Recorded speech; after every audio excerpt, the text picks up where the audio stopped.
season finale for Miss Marvel has debuted, so let's talk about it.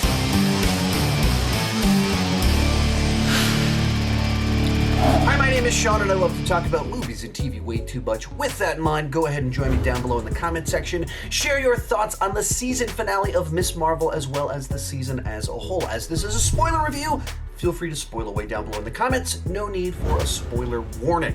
Here's how this is going to work. I'll give my real quick thoughts on the season as a whole in general at the beginning of this to give a point of reference for my finale review. Then I'll give my finale review where I'll go into all the specifics, what I liked, what I didn't like, and then I'll talk in more detail about my thoughts on the season as a whole and where it went well, where it went wrong, all of that fun stuff. I'll have chapter markers down below if you want to skip ahead, and let's get started. And in general, I felt like Miss Marvel had a bunch of the same strengths and weaknesses as most of these Marvel Disney Plus shows. And what I mean by that is that in the first couple episodes, they introduce a fresh new character with a new perspective on the MCU and have some stylistic flourishes that make it stand out a little bit amongst other MCU properties.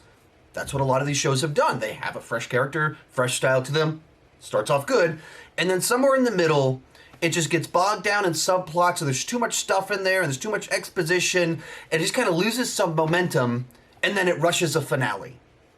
That's what I felt like this show did. It introduces this high school superhero in a very specific cultural context, and so you like care about her family, you're learning about them. She gains her powers, and it's like, how will she balance her family with where she's at, and how will she learn to use her powers? And instead of exploring that, it goes into, now let's spend 3 episodes diving into the history of her powers and her family background. So her character arc stops, and instead we spend all of our time on her family background, and we meander kind of doing all that stuff. That backstory gets resolved, and it's like, wait, we got one more episode, so we have to set up a new conflict in the finale that is kind of teased, but it's not fully there. And so you don't have her in her costume to the finale. She's not really doing superhero stuff really too much at all in here. Maybe in the finale, we'll talk about that a little bit, but it's much more about this whole like globe-trotting adventure backstory than it is about this high school girl who's in love with superheroes, specifically Captain Marvel, learning to be a superhero. It's not really about that. And so they set up one thing at the beginning and then did this whole other thing and then tried to loop back to what was at the beginning in the finale. It was frustrating because like I liked what you set up. All the backstory stuff felt like that you just can't do all of that if you only have 6 episodes, which is the kind of perpetual problem here of all of these shows just feel like they set up something interesting, meander in the middle, rush a finale, and all of them feel like that either needed to be a 2-hour movie or a 10-episode run, 12-episode run. It needed more episodes or less episodes, but at the length you had it, it was like exactly wrong. That's what this felt once again of, what are we doing here in the middle? And then we rush a finale. Frustrating. So what did I think about this specific episode? Let's talk about it. So in general, I felt like the finale was a return to what I enjoyed about the first 2 episodes, sort of the 3rd episode of the show, about this girl, Jersey City, who gains powers and has a family that doesn't fully understand what she's interested in, but they do love her. She has a group of friends, and like it gets back to that vibe.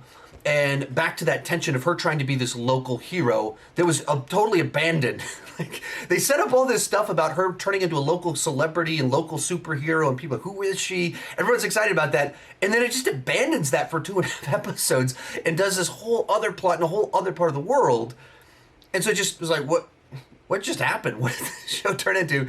This episode returned to the side of the show that I enjoyed, which is like a smaller scale, community-based superhero show. That's where I think these shows actually do a little bit better, is where they don't try to be movies turned into these TV shows that are trying to be movies by being massive in scale and global. I think they do better when they act like TV shows and they're smaller in scale. I really liked Hawkeye. I know a lot of other people were crazy about it. I liked Hawkeye because it actually felt like a TV show. This one at the beginning felt like a TV show, and this one at the end felt like a TV show, and in the middle it tried to be this other thing that was globetrotting, and it lost the charm, and I think it lost what they set up at the beginning. They certainly lost the plot. So we get back to this idea of her trying to be the local hero while there's this agency that's out to stop her from being a hero and wants to regulate her. Also thrown into the mix is this guy that's tied to the family, clandestines that are a threat. And so she's trying to help him while they're chasing after him. And we get hijinks out of this. Her mom gives her a superhero costume. And I think this is what the whole season should have felt like. The problem was, I don't think we really earned this finale. So this finale to me also felt like it didn't make a ton of sense. There's like you can tell what they're trying to do there of like, I'm not even sure what they were trying to do here in what they're implying about government agencies and the police agencies. They don't want to say the police, but this agency that's acting like the police is chasing after them. And so as the audience, we're supposed to be opposed to them because they're trying to stop our protagonist. But our protagonist is helping someone that does have powers they can't control, is associated with people that wanted to end the earth as a way to get back to their home. He's sympathetic to them. He's fully on board with it, but he's sympathetic to them when he's like, but I want to get back home. They'll never accept me. So he is an actual threat. And then when all of this goes down, he is trying to hurt people that she's not trying to hurt. So he's an actual threat. They're not, the government agency might be jerks and they might be hitting kids with guns, but he's a real threat. He is out of control. He did blow up a convenience store. He did do all this stuff. He is hurting government agents. In the finale, he's the one that throws a car that Miss Marvel has to catch. So there's like, they want to present damage control as the villains, and they're certainly not the heroes. They certainly are making bad choices. But at the same time, it's not like that guy's a victim because of all this other stuff that he's doing. He actually needs to be stopped and in control. And the show doesn't seem to acknowledge it. It's like kind of like the same problem of what was going on with WandaVision of like, yeah, Hayworth or Hayward, whichever one it was, I always got it wrong. He's a bad guy because he's trying to stop her. Like, no, she took a city hostage, and just because this government guy views Vision, who literally is a robot, as a robot and technology to be explored and doesn't understand his humanity, that's a reasonable thing for a person to do. It's not like we as the audience sympathize with, we know the humanity of Vision, but so it tries to portray him as this crazy guy that tried to kill Wanda's children, but they were make-believe. They weren't real kids. Like it tries to present him as like this child murderer for shooting at fake kids, and then at the end it says to Wanda, like, they'll never know how much you sacrificed to save them. It's like, she's also the person that accidentally kidnapped them. She's you can't just say that this guy's the villain because because we sympathize with her because she's the lead character. She kidnapped people and tortured them, and the show never punishes her for it. That's what this does again. Like, there's a guy that's actually dangerous, actually out of control, actually wants to hurt people, is sympathetic with blowing up the world so we can go back home.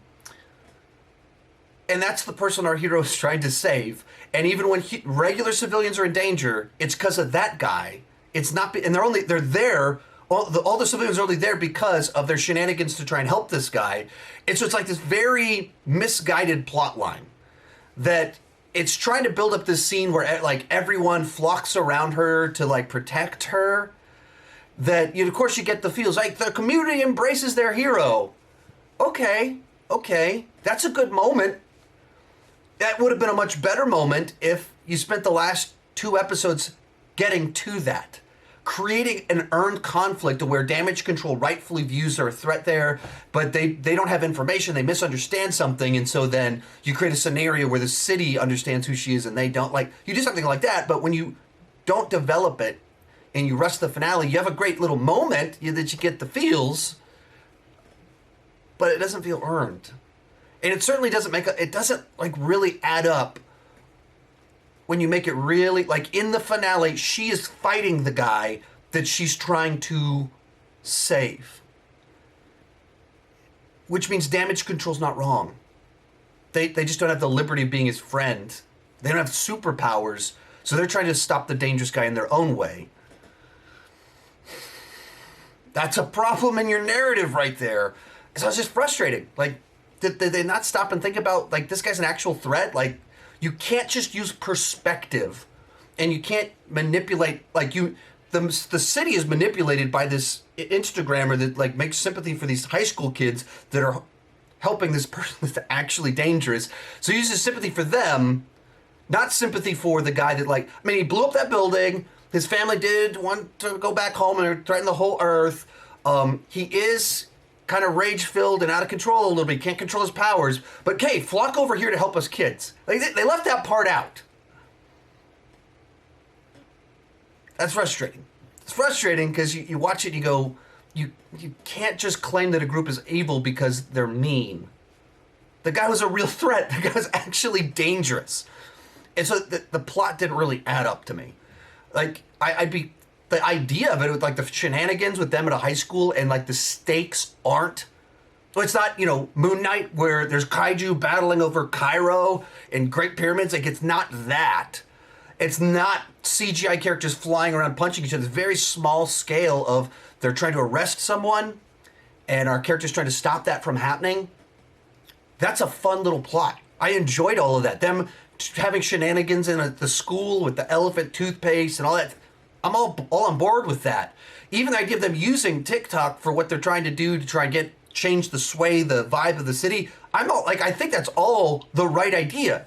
You just had the wrong plot for it. Like the wrong setup for it.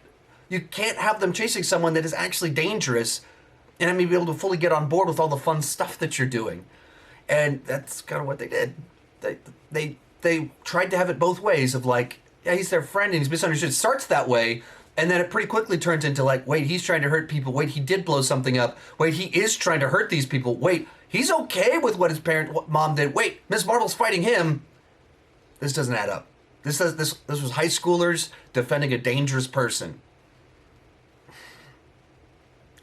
Like, that's what it was. That's what it communicated was clearly in the episode. So you get to the end of it and he goes off and to be trained in Pakistan, and the city praises her as their new hero. So I guess damage control stopped chasing after her, at least for the moment.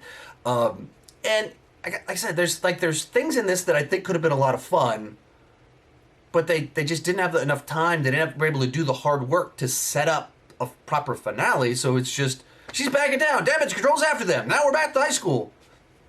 Okay, this isn't really like closing out a story that you set up over the previous episodes. You closed out the arc that you've been exploring in the last one, not this one, because you went globetrotting. So it's just very odd. Like with all these shows, it's just very odd the way they structure them.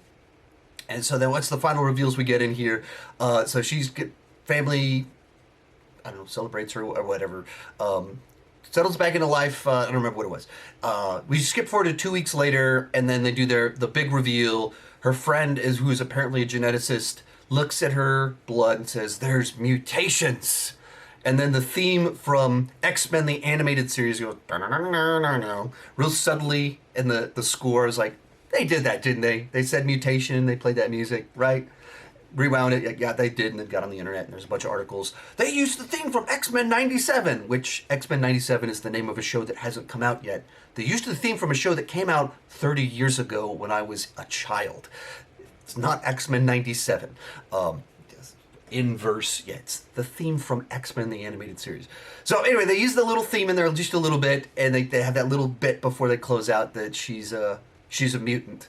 And so they're slowly like bringing mutants into this world through a series of subtle little things and variations on multiverse, and then now on our main one of our characters, was she able to get these powers? Mutant. So it's coming in some ways, in some form. Then we get our mid-credit scene where Kamala is in her room, and Bracelet starts acting crazy. She flies backwards into her closet, and Carol Danvers, Captain Marvel, emerges looking very confused. And I wasn't sure if the implication there was that she turned into Captain Marvel or if Captain Marvel took her body. I'm not sure if there was something in there that made it more clear, but either way, the person looking around seemed very confused.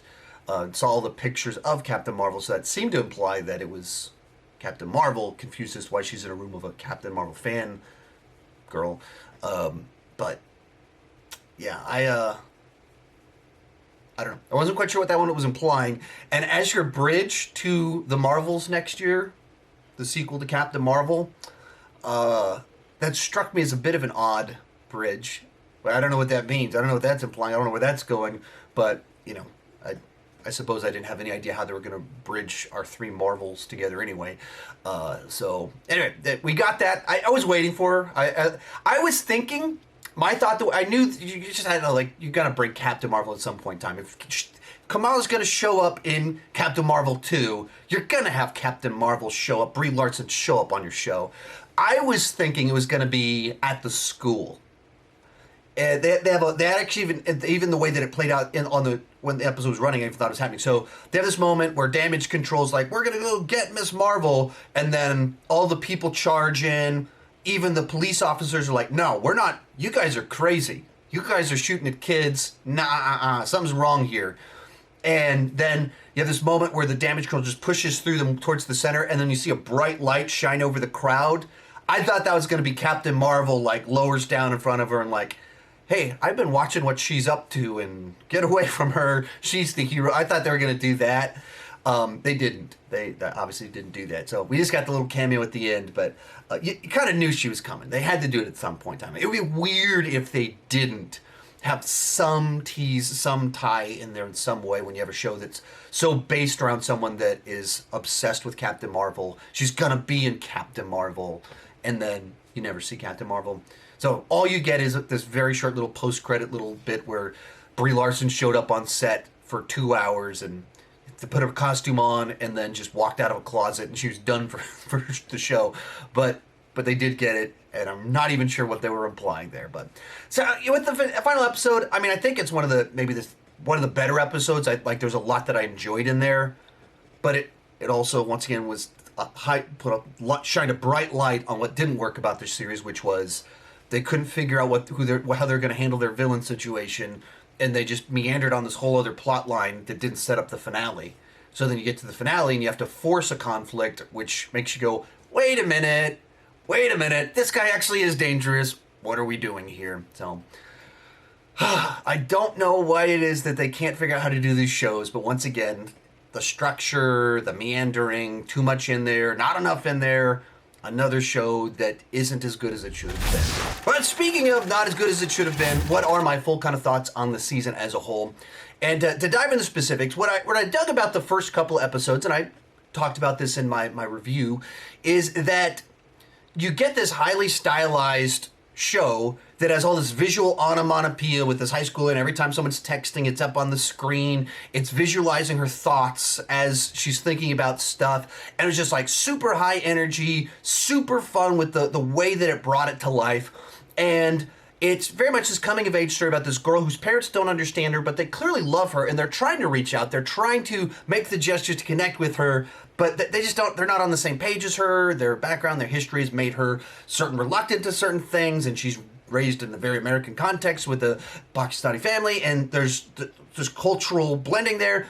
And it does it in a way that actually, I was getting invested in the family and the history and interested in all of it. And then she gains superpowers, and so it's how's the community going to accept her? What's their response to her? How's her family going to accept her? How does that blend in with all these other cultural things, high school things, and Damage Control is chasing after her?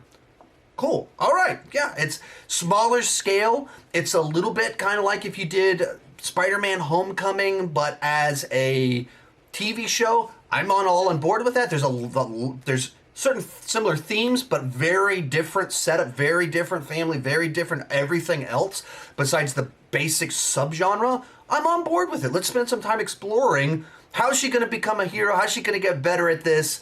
How is she going to mix family, superhero business? Will she ever meet Captain Marvel? And what's Damage Control going to do? Then episode 3 takes us on this 3-episode detour about the history of her family, the history of her powers, so much so that we get to episode 5, and there's a 20-minute section where we literally go back to 1942 and get a history lesson on India and Pakistan. And not that it's not interesting, not that it's not like it's stuff I'm not terribly familiar with. So as an adult that likes to learn about history and things I don't know about, I'm like, okay, all right, oh, I didn't realize this is how some of this played out and where some of these divisions. Okay, gotcha. Okay, why on earth is in this show? And so you have a show that sets up this very kid-oriented energy to it, visual onomatopoeia, and then we do serious drama with superpowers in episode 5. It abandons the style, it abandons the themes, the family stuff. It goes this whole other direction. Now we're a globe-trotting adventure. We set up a story about a girl trying to learn her powers, then it abandons that. And then it's all about like globe-trotting, exposition-heavy, learn about the history of the powers, and it's just all this stuff. This feels like this should have been season 2. All of this, like, have her, like, I don't understand where I have these powers, where they're coming from in season 1. Like, I don't know what it is, but I'm going to use my powers to be good. That's what Captain Marvel would have done. That's what I'm going to do. And so she's bad at it. She learns to get better at it. Damage Control is chasing after her. She's trying to keep her secrets. She's trying to connect with her family while they realize that she's lying to her. And you had a 6-episode arc, it works. Then season 2, you go, what's the history of the powers? And then suddenly you do this globe-trotting one that's about that. That's about her family history, and it's season 2. And so you spend 6 episodes exploring that properly and paid that off in the finale. But when you take a show that's set up to be about Jersey City girl being the hero of Jersey City, and you set up this idea of like, little brown girls aren't the people that are normally superheroes, and you explore that in this community, that works. But if you take it out of that community, put it somewhere else, and tell this whole other backstory about a whole other cultural context, whole other things, like, are you tackling superhero brown girl in Jersey City, or are you talking about the history of how her family got there? Those are like 2 different things to explore when you only have 6 episodes. And so then they resolve globe-trotting history lesson in episode 5. So you go into the finale, and we have to set up a new thing immediately. Like, so Damage Control is really after, Cameron. And so they're chasing after him, and he has powers and they're kind of out of control, so we got to get him out of the city. Okay, but like this is very rushed, and this is a lot to put in an episode of. He escapes, Damage Control is after him, Kamala's on his side, now he's the villain, he's learning information. That's a lot to put into one episode, and so you have to set up a new conflict, have twists and turns in the conflict, have your showdown, plus your epilogue, all in one episode. And very little of this was properly set up in the previous 2 episodes.